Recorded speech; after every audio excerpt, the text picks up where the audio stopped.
Students, we were discussing consumers equilibrium in case of single commodity, and in previous class we understood that how a consumer can get maximum satisfaction uh, by by using single commodity. So we have discussed the graph also. Now today we will see uh, the two commodity case, but before that we'll discuss two examples, and we will see the conditions of the equilibrium, that what happens if mu x or marginal utility of x is less than price of x, or if mu of x is more than price of x. So because we know that consumers will be in equilibrium only when marginal utility of x will be equal to price of x. So now let us see. So now there will two conditions, there will three conditions. One is that point of equilibrium, which is the point E in the previous diagram we have seen. So there mu x was equal to price of x, means marginal utility of x was equal to price of x. Now what happens if mu x is greater than price of x? यदि marginal utility जो है वो ज़्यादा होगा price of x से। एक चीज़ को याद रखना है कि here marginal utility of X is in not in terms of utils, but it is in terms of rupee, it is in terms of money. और कैसे यूटिल्स को हम लोग कैसे जो है मनी के टर्म्स में कन्वर्ट करते हैं, ये हम लोग डिस्कस कर चुके हैं। कैसे कन्वर्ट करते हैं, तो मार्जिनल यूटिलिटी ऑफ एक्स और any commodity, any goods in utils term divided by marginal utility of money, और फिर हम लोग को क्या मिलता है, marginal utility मिलता है in terms of money, in terms of rupees।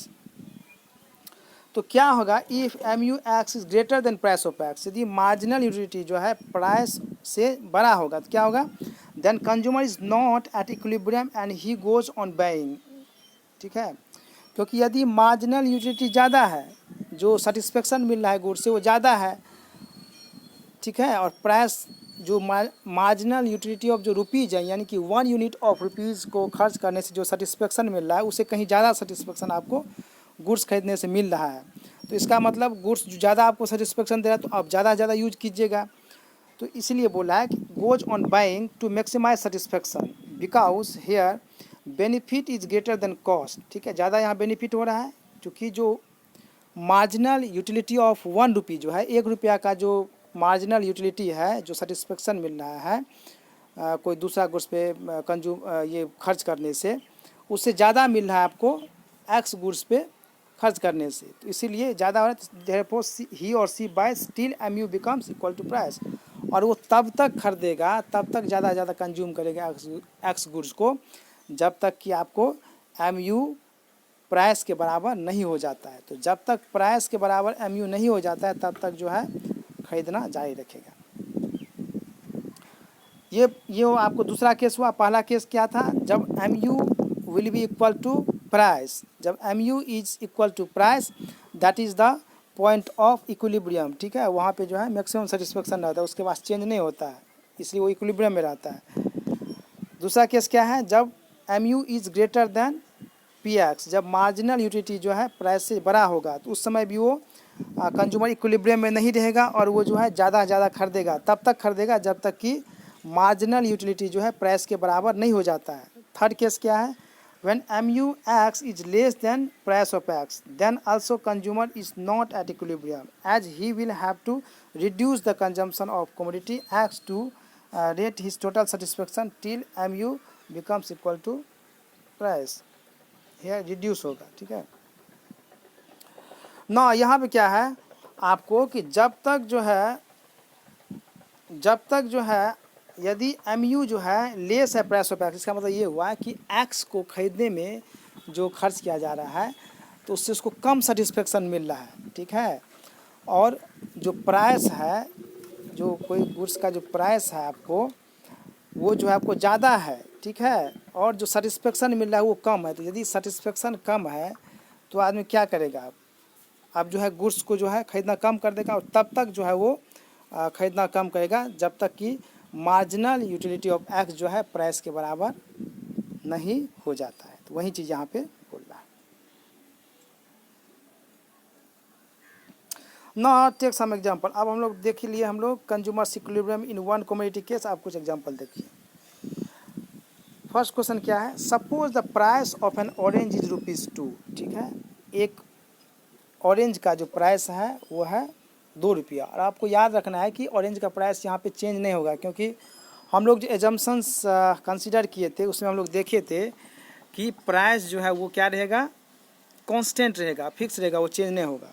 So the price of N orange is ₹2 and marginal utility of the last orange that consumer consumed is 15 utils. ठीक है, और जो ऑरेंज को कंज्यूम करने से जो आपको मार्जिनल यूटिलिटी मिला वो 15 यूटिल्स मिला। ये यूटिल्स के टर्म्स है।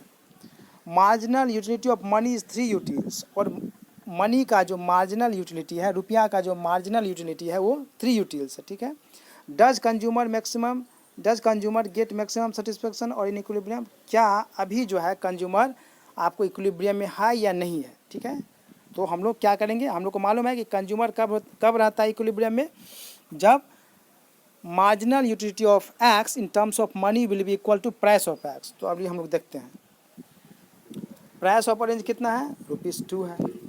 मार्जिनल यूटिलिटी ऑफ ऑरेंज कितना है, 15 यूटिल्स है।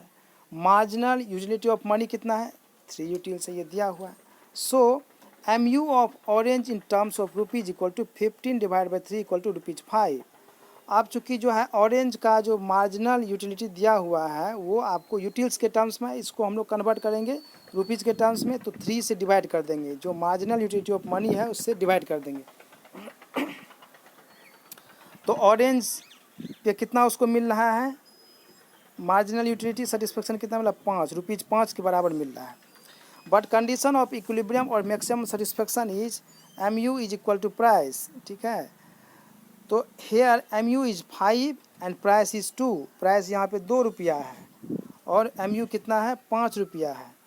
So it is not equal to price, therefore consumer is not in equilibrium. और इसलिए कंज्यूमर जो इक्विलिब्रियम में नहीं है, यानी कि प्राइस 2 है और उसको मार्जिनल यूटिलिटी कितना मिल रहा है, ₹5 के बराबर मिल रहा है। यानी कि अब वो ज़्यादा से ज़्यादा और कंज्यूम करेगा, क्योंकि उसको मार्जिनल यूटिलिटी सेटिस्फेक्शन ज़्यादा मिल रहा है प्राइस की तुलना में, तो और ज़्यादा से ज़्यादा कंज्यूम करेगा। तब तक ज़्यादा कंज्यूम करेगा जब तक कि आपको मार्जिनल यूटिलिटी ऑफ एक्स जो है बराबर हो जाता है प्राइस का। I hope you have understood this. इसको आप जो है बनाएंगे, प्रैक्टिस करेंगे। नेक्स्ट दूसरा क्वेश्चन देखिए, suppose the price of a commodity X is given as ₹5 and the marginal utility in terms of money for 4 units is given as। ठीक है, देखिए यहाँ दे दिया गया है कि प्राइस जो है वो दिया हुआ है ₹5। ठीक है, और जो मार्जिनल यूटिलिटी है इन टर्म्स ऑफ मनी वो दिया हुआ है, आपको यहाँ पे नीचे में दिखा दिया गया है ये। ठीक है, तो दोनों चीज़ दिया हुआ, प्राइस भी दिया हुआ है और मार्जिनल यूटिलिटी ऑफ एक्स भी दिया हुआ है। लेकिन मार्जिनल यूटिलिटी दिया हुआ वो इन टर्म्स ऑफ मनी दिया हुआ, यानी कि यूटिल्स में नहीं है। यानी कि हम लोग को यहाँ पे यूटिल्स से रुपीज़ में कन्वर्ट करने की ज़रूरत नहीं है, ये किया हुआ है कन्वर्ट। तो यहाँ पे मार्जिनल यूटिलिटी ऑफ मनी का ज़रूरत नहीं है। So how many units should a consumer purchase so that his satisfaction is maximum. अब सवाल ये है कि कितना जो है वो परचेज करेगा कंज्यूमर ताकि उसका सेटिस्फेक्शन जो है हाई हो जाए। तो बहुत ही सिंपल सा है, प्राइस कितना है, ₹5 है। As we know that consumer gets maximum satisfaction when MU is equal to price.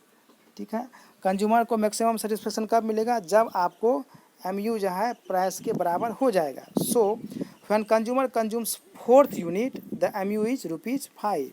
जब वो 4th यूनिट को कंज्यूम करेगा, ये इस यूनिट को कंज्यूम करेगा, तो उसको MU कितना मिल रहा है, 5 मिल रहा है, 5 मिल रहा है, और प्राइस भी 5 है। इसका मतलब आपको 4th यूनिट पे कंज्यूमर को जो है मैक्सिमम सेटिस्फेक्शन मिल रहा है। Therefore consumer should purchase 4 units for the equilibrium, और इसलिए कंज्यूमर जो है आपको 4 यूनिट्स खरीदेगा। ठीक है, क्योंकि 4th यूनिट खरीदने से उसको जो सेटिस्फेक्शन मिल रहा है वो कितना है, मार्जिनल यूटिलिटी कितना है, 5 है। ठीक है, और आपको प्राइस 5 दिया हुआ है, तो यहाँ पे दोनों इक्वल हो गया, marginal utility is equal to price, therefore consumer gets in equilibrium. So now this is all about your single commodity. In case of single commodity case, consumer's equilibrium in single commodity case, I have discussed examples for your easiness, okay, for your understanding. आप इसको जो है बनाएंगे, इसका practice करेंगे, और जो 2 commodity cases है उसको हम लोग नेक्स्ट क्लास में उसको हम लोग डिस्कस करेंगे. Thank you.